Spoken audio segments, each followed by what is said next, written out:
Hey guys, it's Missy Wolf, and I'm here with LeAnne Thomas, the owner and a radio station host at Black Sheep Network, and I'm so excited to talk to you. Oh, I'm excited to talk to you too.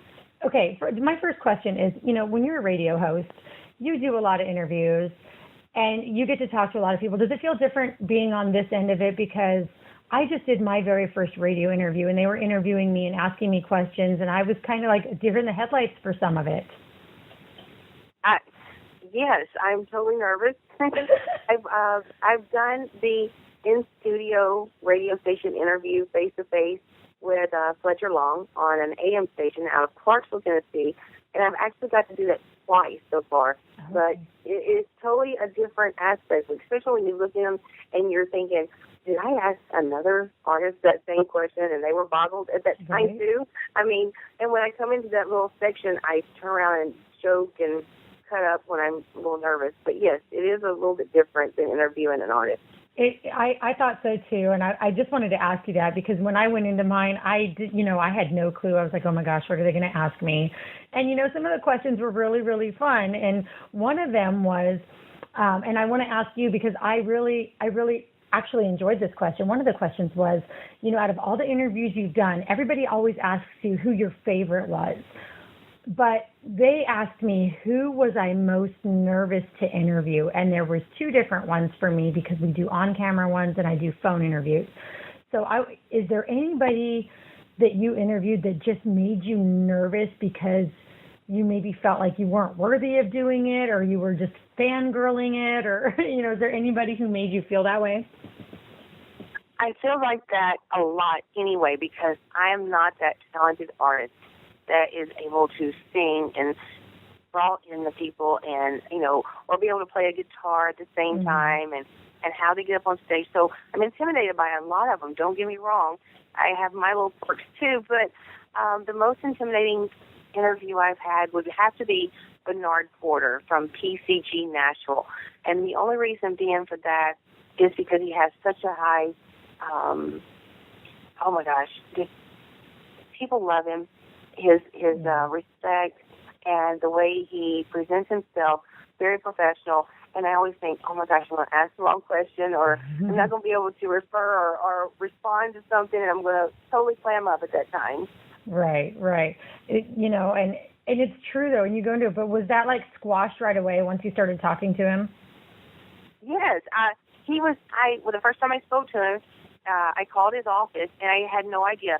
When you have that big of a company, and like Bernard does, I would the least likely person to answer the phone would be Bernard. Right. And he answered, and he made me feel so good and so comfortable with him. It just totally washed away at the beginning, and I had no problem after that. In fact, he came back onto my show a second time. We communicate a lot, and he's actually going to help me develop my skills as a DJ or a host, a radio host, to kind of expand my capabilities of getting the music heard for these artists.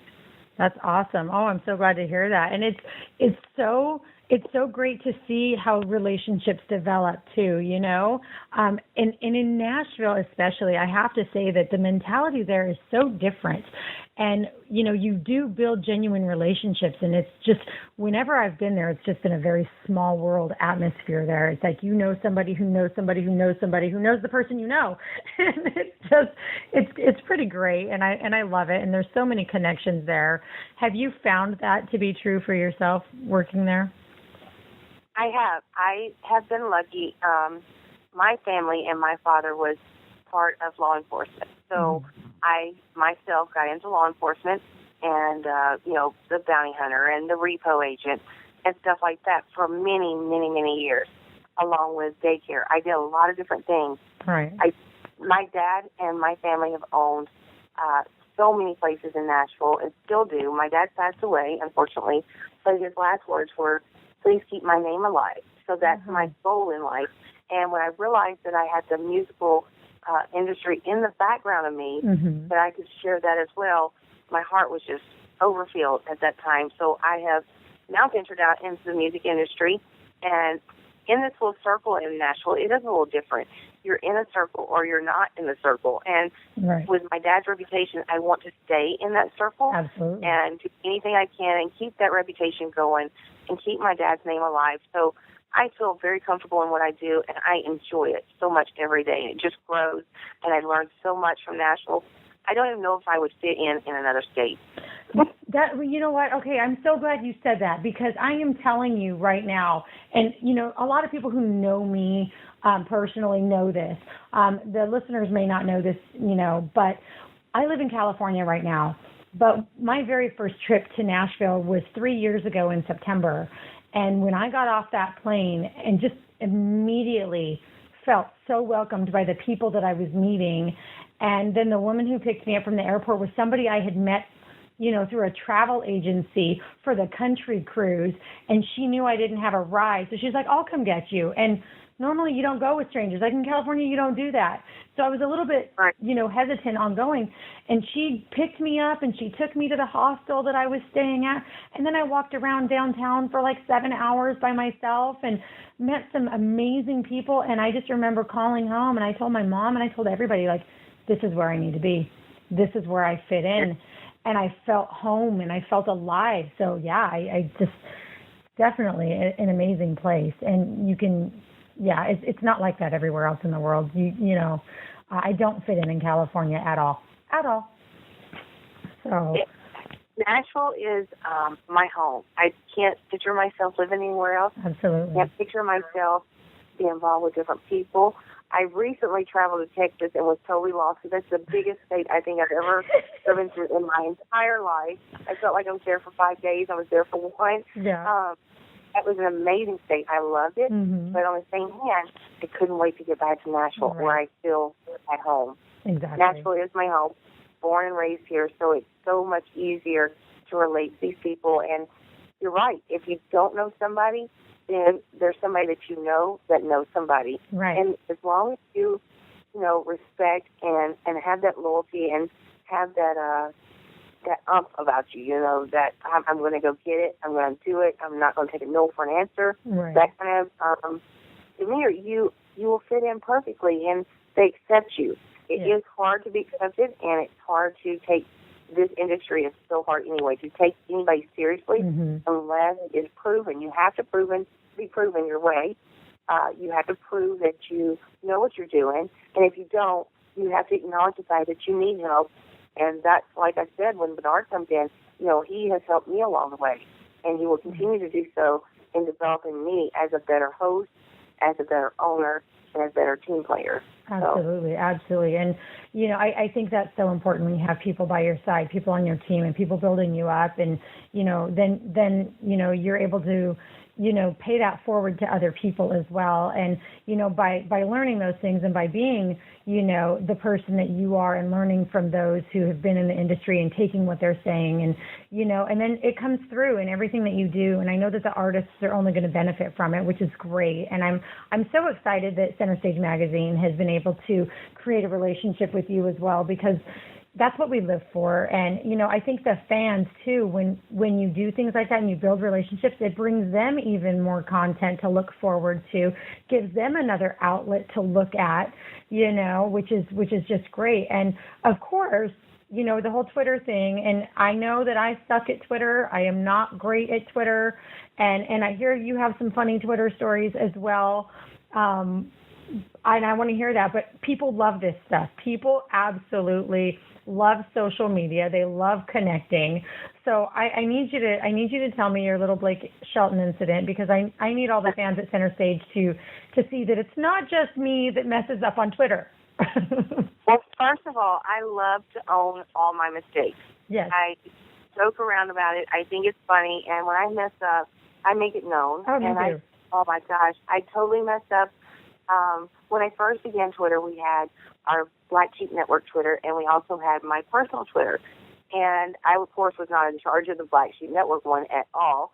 But the LeAnne Thomas one, I was, you know, trying to do mine and learning to do it. And at the very beginning, we were joking around, and one of our team players was operating the Black Sheep Network Twitter. And I went on to mine and decided I was going to tell her that I was going to kick her butt for not doing something. And when I said it, I typed in BLA, as in for Black Sheep Network, and I just literally just quickly clicked the Black Sheep Network, I thought, but I didn't. When I typed in BLA, it came up Blake Shelton.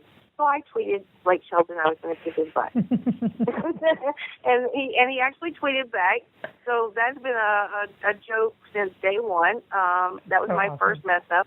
And every once in a while I'll tweet him and, just being jokingly, saying something. And he's such a great heart and such a great part of Nashville and with the country music scene and everything, with us working closely with The Voice and the PR department there in order to get their artists onto our show. While they're on the show, we've developed a really good relationship. So I know he noticed that. Right. But I know the first time that I did that, that went over. I mean, that was a joke for months and months. And still to this day, when people say stuff, I'll say, oh, do y'all want me to tweet Blake Shelton? Or, I'll find somebody new that resembles the BLA. I don't know who it will be yet, but Blake Shelton's my number one tweeter right now. See, that's really cool. I love that. And my Twitter story was not nearly as cool. In fact, mine was just the word. I was trying to say Twitter, and I was trying to say share on Twitter, and it came out shitter. And on an interview, and oh my gosh, we just both laughed, and I was like, okay, we're going to edit that out later. We have to edit that out. And then, of course, Tommy, Mr. Wizard, our, brains behind Center Stage Magazine, left it in. And I was like, what are you doing? He's like, but it's funny and it's real. And from that point on, we just decided that, we're not going to edit stuff out. And it really is fun. And I think the audience actually finds it pretty entertaining. So, they have another one that I totally messed up on, and I'm going to share it with you. It's a little embarrassing, but we have a chat room on one of our venues that we are our outlets for, displaying this wonderful and amazing independent artist. Mm-hmm. And in the chat room, we were talking about an artist, and I got on Facebook, and I was multitasking, which is another thing that I totally suck at. And I got on a fan page that had like 35,000 followers of one of the artists, and I totally wrote, I love his dong instead of song. It was on there for 6.5 hours before I was notified about it. I didn't go back and erase it. I left it, and that is another known joke. Oh, gosh. Epic typos, and so we started a little hashtag, Typos Rock. Oh, my gosh, that's so funny. I love his song. I play it all the time. I can't even, oh, my God, I would have died. I'd have been mortified. Oh, you're so funny. That is great. And then the fact that you left it is amazing. I owned it, and I left it, and I said, you know what, and it's another, thing. And then I say wash, with an R. It's like wash. And I just can't seem to get rid of that, or Sprite. My country comes out every once in a while. Right. And that country slang, or that, so now when I type, I literally put wash. So I think my next text to Blake will be, I will wash your clothes if you let me text you or tweet you one more time. Acknowledge my tweet, I will wash your clothes. That is so funny. That is awesome. And, you were talking about having a good relationship with the PR team over at The Voice. And, I know exactly what you're talking about. Like I've interviewed so many contestants for The Voice, but never had I gotten to interview one who was a current contestant on the show until recently. And it was right before the blind auditions actually started airing, and I got to interview one, and she's phenomenal. She's great. And tonight's I think tonight's the last night of blind auditions, so we're all hoping that we get to see her. But yeah, and I'm like, oh my gosh. So we've been following her on social media as well, and she's just really, really a lot of fun and all that stuff. But it's like it is one of those things when you build these relationships and you get these opportunities that you never realize that you would have. I think it's so incredible, and it's just really good to see the success that you've had, especially with your background. What made you decide to get into radio? Oh, well, my background, as you know, and not a lot of people know, consists of, I was in daycare for 21 years, along with my father is a very well-known, was a very well-known before he passed away, police officer here, along with 90% of my family are police officers in law enforcement. And I thought when my dad asked me before he passed away to keep his name alive, that was referring to what we call as the blue family, which is police officers. Mm-hmm. So I began bounty hunting and repo agent for about 19 years, and it was an amazing job. I love it. I do it in my sleep, skip tracing. I can talk my way out of a paper bag. I can sell a Kirby with not even having a Kirby or even knowing what a Kirby looks right. like. And I took that to an advantage and, worked on that stuff. And I've got to assist in some big cases and do stuff like that. And I've put many people behind bars, unfortunately, for the bounty hunting or for repo or stuff right. like that. And it's an amazing job. And all of a sudden, I was at home. I retired from those two back in 2010, and I started, just listening to music because I got tired of mainstream music. Mm-hmm. I really did. Sorry, Blake, but I got tired of mainstream music, and wanted to hear all these amazingly talented artists that do not get the recognition they deserve. Right. And I started listening. I went into a chat room, and within days, I had my own show. And was part of another station, which is not the Black Sheep Network. Right. And I started there and attended an NCMA Awards. I attended a couple of other performances, and it just brought it out into this big thing of becoming a DJ. And then I left all those because I didn't really believe in taking money from the artist, as in, coaching them for money all the time. I didn't like that.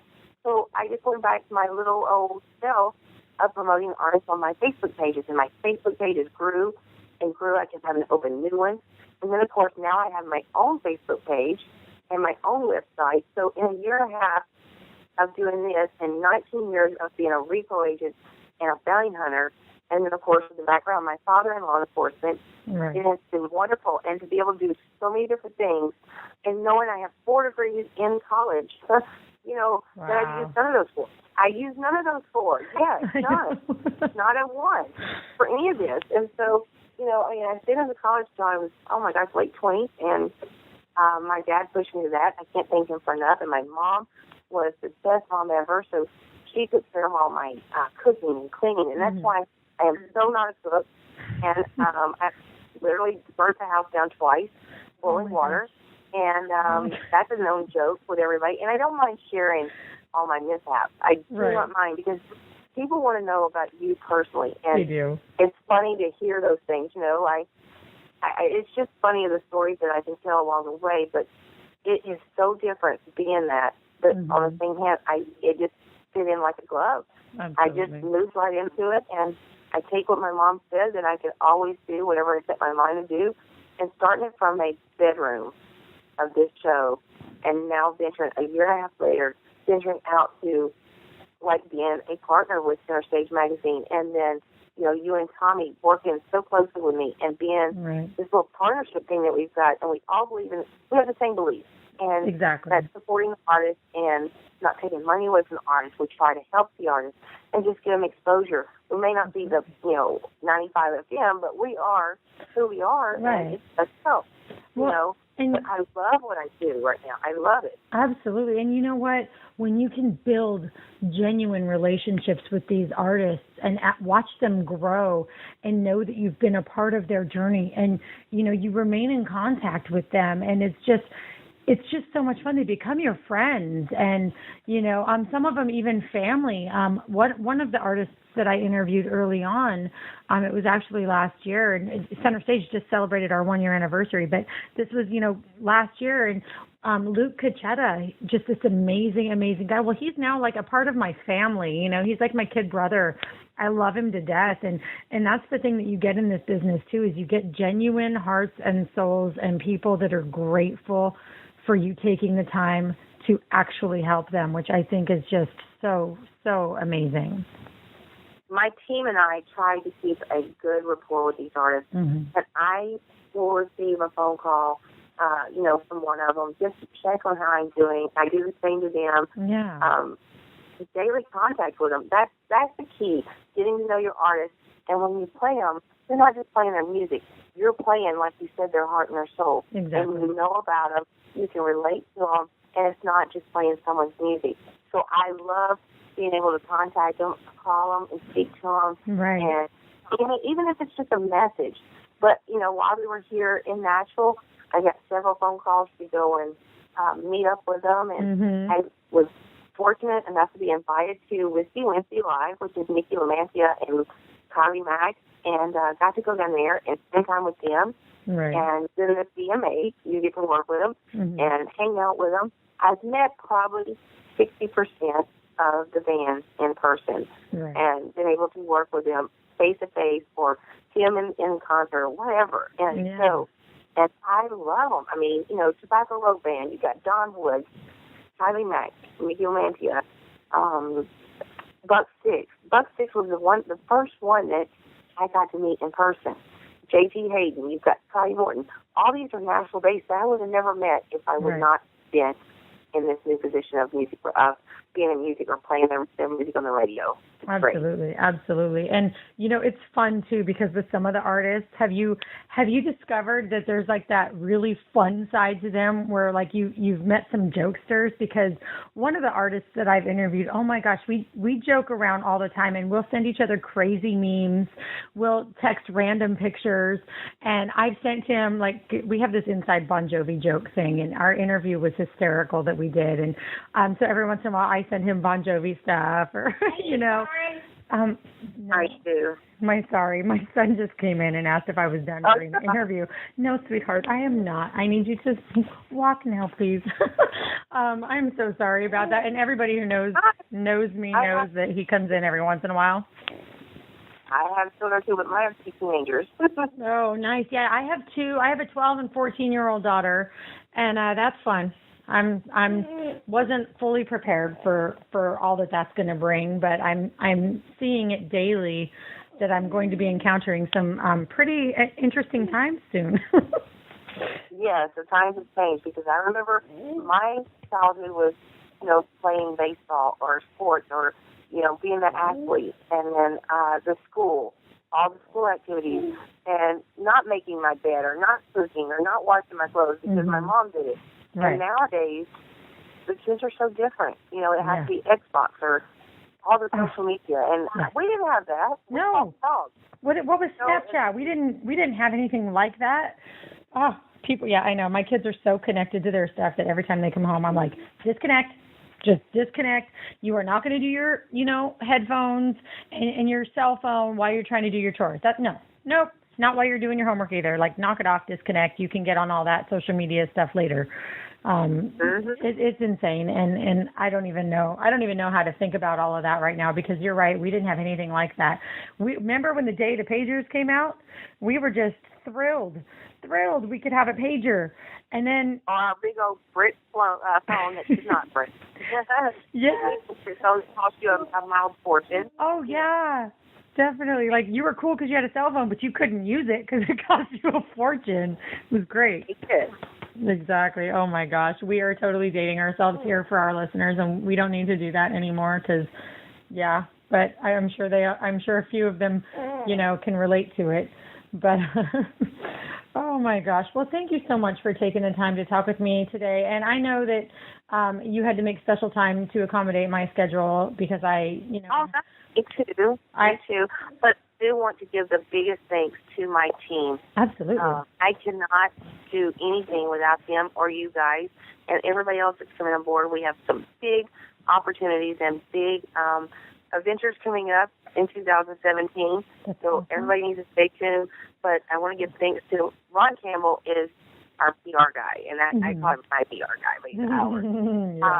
He is amazing. He sparks with Melissa Gilbert and Ali Shee. He's the number one of the crop.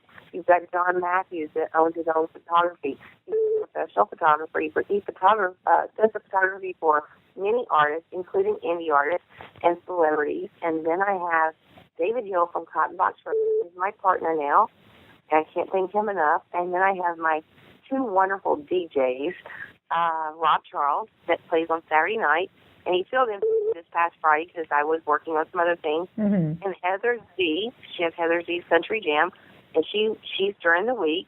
we also are working with Project Bill Pavel, and we've just recently brought them on with us. And then I've recently brought on a new addition to our team, which is Jean Hicks. She's a promoter for Big Co, and now she's a promoter for LeAnne Thomas. And then we have Stan Williams, which is just a loyal listener that is now part of the team. He has brought on my own website for my birthday in August. I was presented with my own website page, not the BSN page, but my own LeAnne Thomas page, and it's the LeAnneShow.com. And then I have two wonderful people. That is Debbie and Mark Allen. They are loyal listeners. They are sponsors of our show, and they help keep the venue option open for us, the outlet for these artists to be heard, because they believe in these artists as well as we.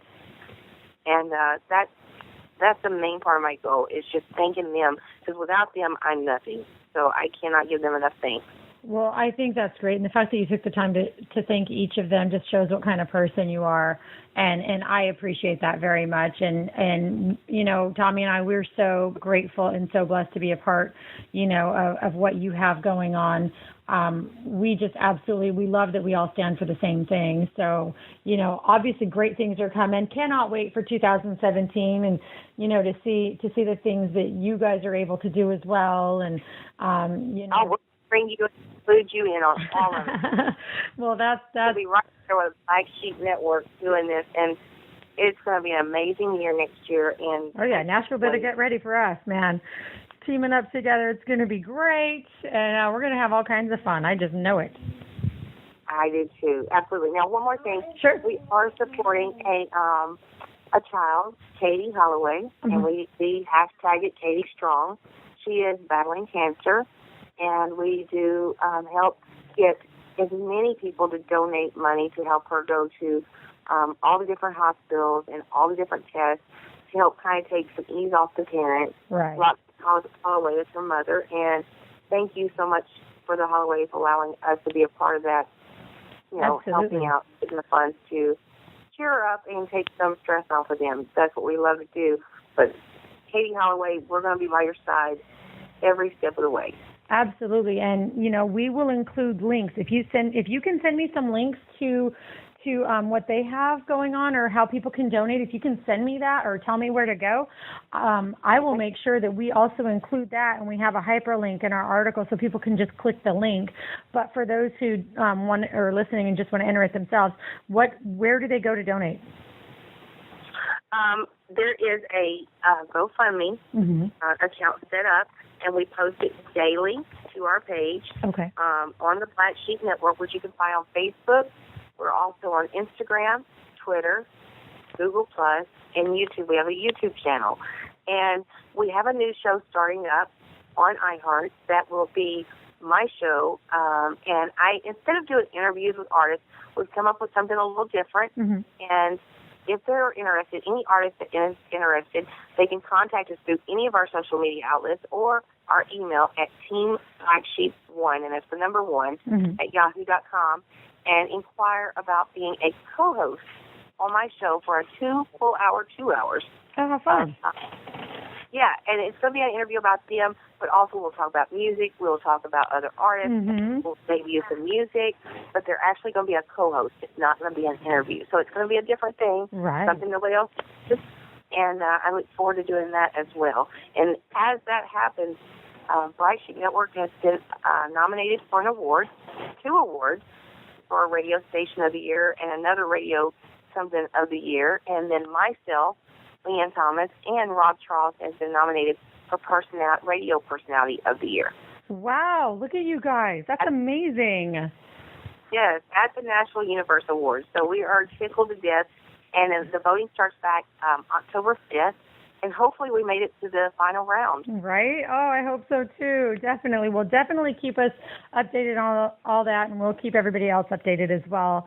And, you know, again, thank you so much for taking the time to talk with us, and thank you for all you do for the artists out there, because being friends with so many of them, I know firsthand how meaningful it is for them that, they have people in their corner, and you're definitely in their corner and doing things for the right reasons, and that's something that needs to be applauded. So thank you. Well, thank you so much for having me today. You're very welcome, and I promise you, anything you want promoted, you just let us know, and we will do it. So, make sure that you're taking full advantage of that, because we will. We love to promote. The way I was taught was, you shake my hand, I shake yours, so we're behind you 100%. All right. Well, it sounds good. You have a good rest of your day, and we will talk soon. Thank you so much. You're welcome. Bye. All right.